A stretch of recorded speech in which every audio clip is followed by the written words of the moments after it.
Most people know by now that you should refrigerate cookie dough before you bake it, but how long is long enough until you can chow down and not sacrifice quality? Hold on, I need a moment.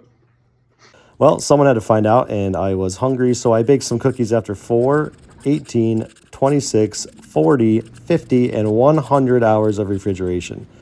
First up, at only 4 hours of refrigeration, these cookies came out fine, but had some overbrowned edges that were a little bit too crispy for my liking, had a little bit uneven cooking, and a little bit too much spread.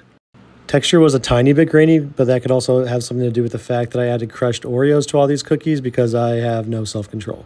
These were not bad by any means, though, and will certainly suffice if you got into some goofy gummies. So I gave them a 7.8 out of 10. At 18 hours, things started to come together literally and figuratively. Look at these little beauties. Very slightly browned edges, but not too much. And let's just take a second to admire this right here. Oh, yeah. These tasted pretty phenomenal. I wrote down in my notes 0.5 to 1 point higher than the last ones. So we will give these a respectable 8.5. At 26 hours of chill time, we've just about reached how long many bakers suggest you chill your dough for. At this point, I felt the texture was noticeably better than previous batches, less grainy with a better mouthfeel. I wrote down 9.2 out of 10 with no further explanation included, so I must have been just busy continuing to eat.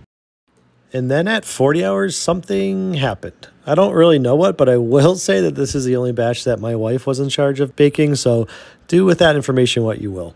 We had some major chocolate leakage here, and I'm not really sure if it was just a big chocolate chunk flying too close to the sun or what happened, but these were not the prettiest bells at the ball. Despite that, though, they still tasted really good. Actually pretty similar to the 26-hour batch, maybe a little better actually, with a little bit better texture. Because of that, I gave these a 9.3 out of 10, partly because they surprised me after their less than aesthetic debut. I didn't think 50 hours would be that different than 40 hours, but these actually came out looking pretty good. And the live audio from when my wife and I tasted them is probably the best explanation. It's so good. This is my favorite so far. I think that's my favorite too. Is 50 hours the key? Yeah. I don't know how it changed. It tastes nuttier somehow. It's so good. So yeah, I'm giving these at least a 9.5, maybe even higher if I wasn't running out of numbers. And then we made it, 100 hours. I was so excited I made 3 cookies for this batch. These were a little bit more cohesive than any other batch. And not to disappoint you, but they tasted pretty similar to the 50-hour batch. So there you have it. I actually did expect these to plateau, but it really just kept getting better and better, right up until about the 2-day mark. So in conclusion, if you have the time, chill your cookies for 2 days because it does make a difference. That being said, you can definitely get away with somewhere around 18 to 26 hours and still make a damn fine cookie. Make sure to like and follow for more overly complex baking experiments that may or may not stand up to scientific scrutiny.